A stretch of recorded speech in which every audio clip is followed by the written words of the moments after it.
Welcome to the Matter and Changes simulation.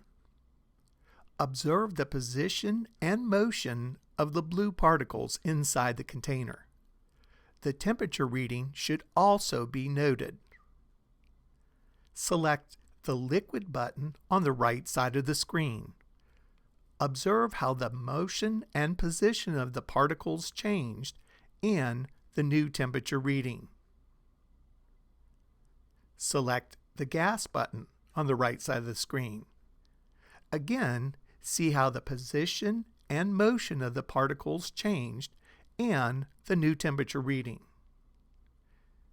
You can observe and study different substances and their associated temperatures by selecting the different substances from the top right Atoms and Molecules menu. Select and change the position of the slider below the container to either add or remove heat from the container.